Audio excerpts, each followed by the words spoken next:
My name is Sylvie, and for 24 hours, I was the happiest woman on earth.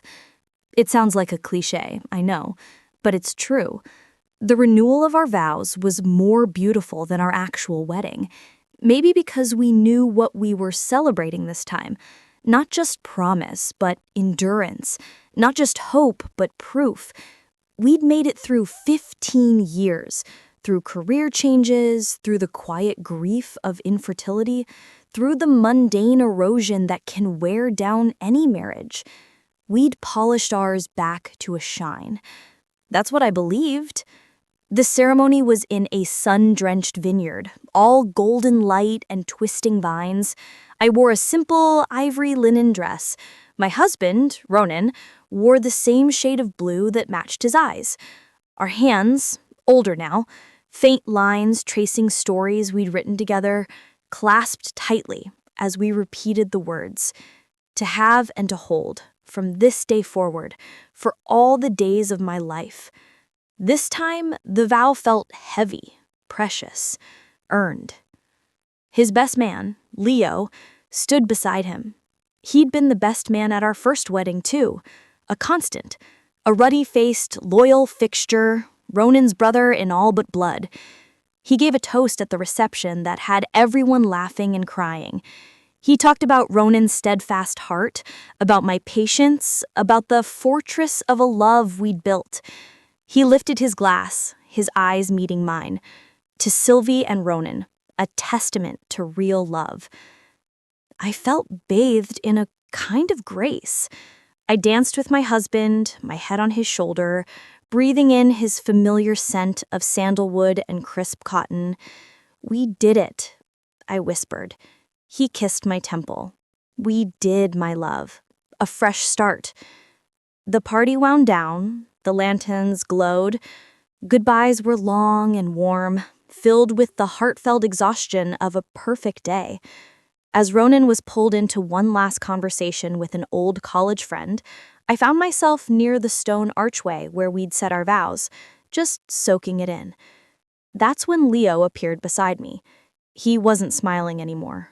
His face was pale, set in a grimace of profound anguish. He looked like a man about to walk off a cliff. "Sylvie," he said, his voice low, gravelly. "That was beautiful." "Thank you, Leo. For everything. The toast was perfect." He nodded, his jaw working.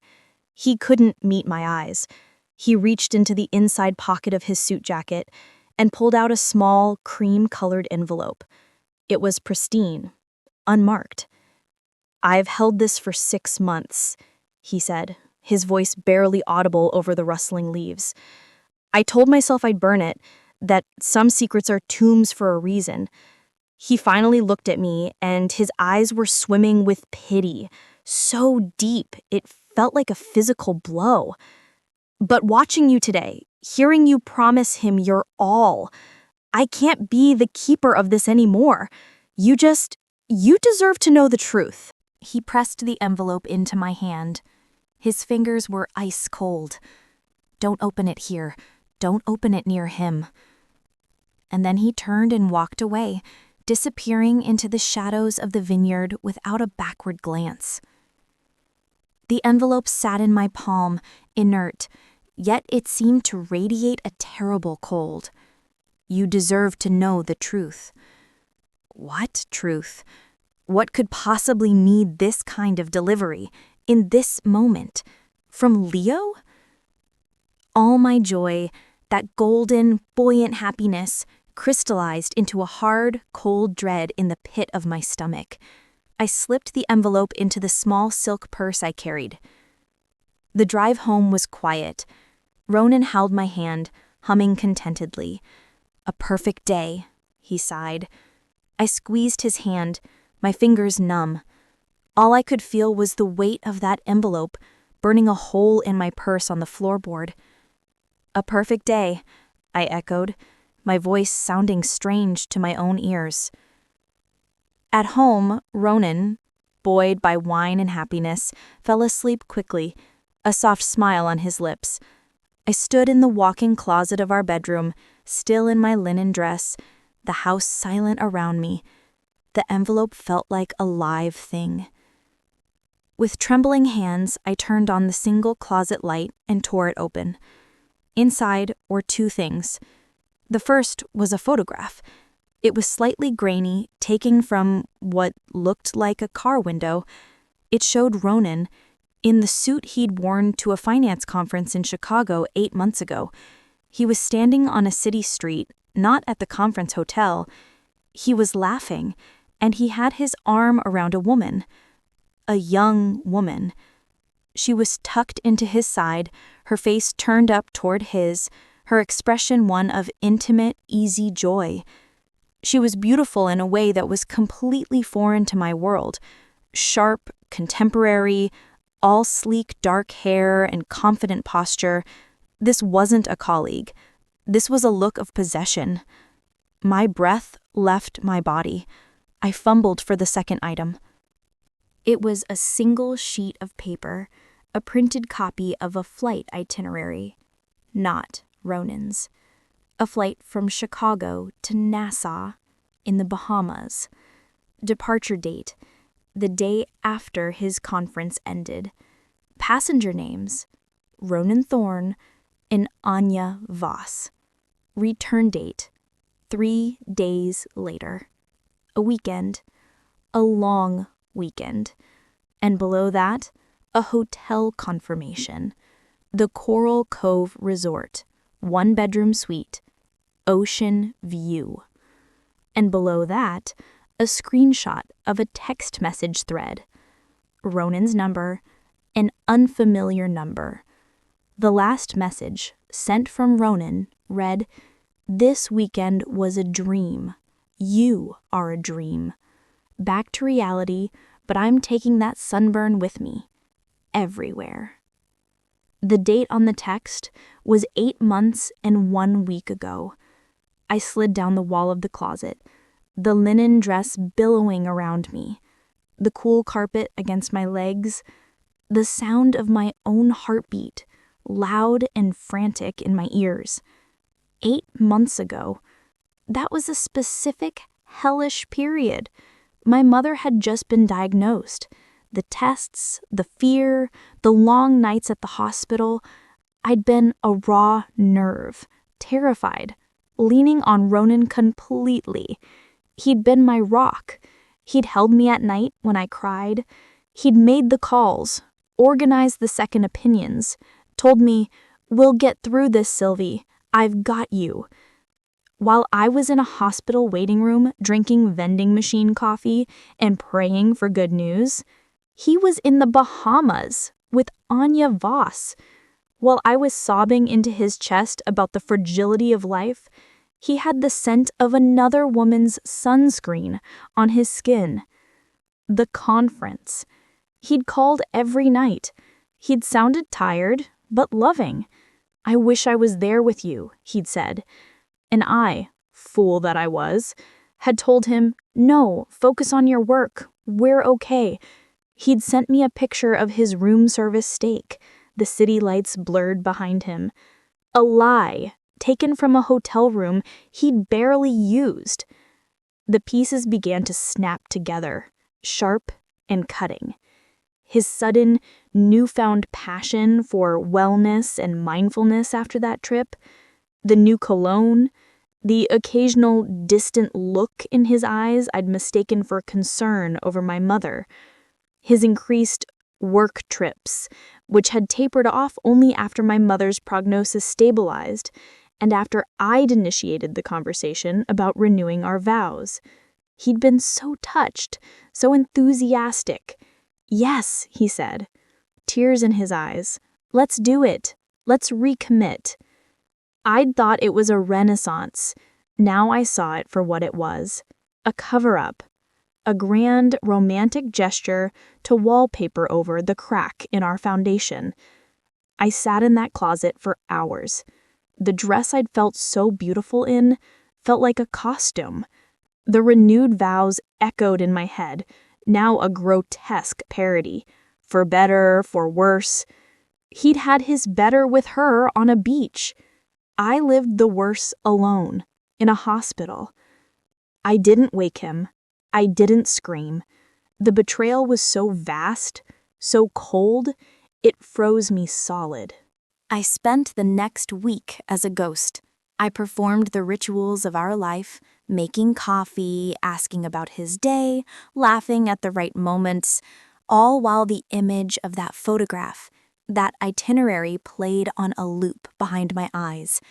I investigated with the quiet precision of a forensic accountant. A forgotten iPad sync revealed more deleted texts. A hidden credit card statement showed charges for flowers sent to an office address downtown, Anya Voss, at a graphic design firm. It was over, it seemed. But it had been real, a full-blown affair during the most vulnerable period of my life. My love didn't turn to hate, it turned to stone, and from that stone, I began to carve my revenge. Revenge, I decided, would not be a scene, it would be a reclamation. He had stolen my reality, my trust, my peace during a time of crisis. I would take something of equal value. I waited for the perfect moment. It came a month later. Ronan had just closed the biggest deal of his career, a merger he'd been working on for a year. He was euphoric. He came home with champagne and expensive takeout. "This is it, Sylvie. This changes everything for us. We can finally build that sunroom, take that safari trip." I smiled, pouring the champagne. "Let's celebrate properly," I said. "Let's invest in our future. With this windfall, let's pay off the cottage." The cottage was his family's old lake house, a place he adored. It was also his only separate, significant asset. The mortgage was almost paid off. He blinked, a little surprised. "The cottage? Well, I suppose we could." "It's the foundation," I said, my voice soft, echoing his vow renewal words. "It's where we want to retire. Let's make it wholly ours, a clean slate." Flush with success and guilt, he agreed. "You're right, a fresh start." The paperwork to refinance the cottage, paying it off with the merger bonus and putting the title in both our names, was swift. My signature sat beside his. He saw it as a romantic gesture of unity. He was wrong. 2 nights later, as we sat on the sofa, his hand resting on my knee, I finally spoke. My voice was calm, detached, as if I were discussing the weather. "Ronan, we need to talk about the merger bonus and about Nassau." His hand stilled. The air left the room. "Nassau?" he said, his voice strangled. "Yes, the Coral Cove Resort. It looks lovely. How was the water in February?" His face went from confusion to dawning horror to sheer unadulterated panic. It was a journey I watched with clinical interest. "Sylvie, what?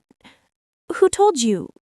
"The truth has a way of surfacing," I said, gently removing his hand from my knee, "especially when it's buried in sand. You took a woman named Anya Voss to the Bahamas for a long weekend 8 months ago while I was at my mother's bedside. You lied. You betrayed me in the most profound way possible in the midst of the worst pain of my life." He spluttered, denying, then confessing, then begging. It was a performance of pathetic proportions. "It was a mistake. It was once. It meant nothing. I was under so much pressure, and you were so sad, and I felt helpless." I let him talk. I let him exhaust himself. When he finally fell silent, weeping, I stood up. "Here is what is going to happen," I said, my voice still that terrifying calm. "You are going to move into the guest room. You are going to sign the papers my lawyer draws up. They will give me the lake cottage, free and clear, and a significant portion of the remaining merger assets. You will do this without contest, without dragging this through a messy public divorce." "Or what?" he whispered, a last flicker of defiance. "The paperwork to refinance the cottage, Paying it off with the merger bonus and putting the title in both our names was swift. My signature sat beside his. He saw it as a romantic gesture of unity. He was wrong. 2 nights later, as we sat on the sofa, his hand resting on my knee, I finally spoke. My voice was calm, detached, as if I were discussing the weather. Ronan, we need to talk about the merger bonus. And about Nassau. His hand stilled. The air left the room. Nassau? He said, his voice strangled. Yes, the Coral Cove Resort. It looks lovely. How was the water in February? His face went from confusion to dawning horror to sheer, unadulterated panic. It was a journey I watched with clinical interest. Sylvie, who told you? The truth has a way of surfacing, I said, gently removing his hand from my knee, especially when it's buried in sand. You took a woman named Anya Voss to the Bahamas for a long weekend 8 months ago while I was at my mother's bedside. You lied. You betrayed me in the most profound way possible, in the midst of the worst pain of my life. He spluttered, denying, then confessing, then begging. It was a performance of pathetic proportions. It was a mistake. It was once. It meant nothing. I was under so much pressure, and you were so sad, and I felt helpless. I let him talk. I let him exhaust himself. When he finally fell silent, weeping, I stood up. Here is what is going to happen, I said, my voice still that terrifying calm. You are going to move into the guest room. You are going to sign the papers my lawyer draws up. They will give me the lake cottage, free and clear, and a significant portion of the remaining merger assets. You will do this without contest, without dragging this through a messy, public divorce. Or what? He whispered, a last flicker of defiance.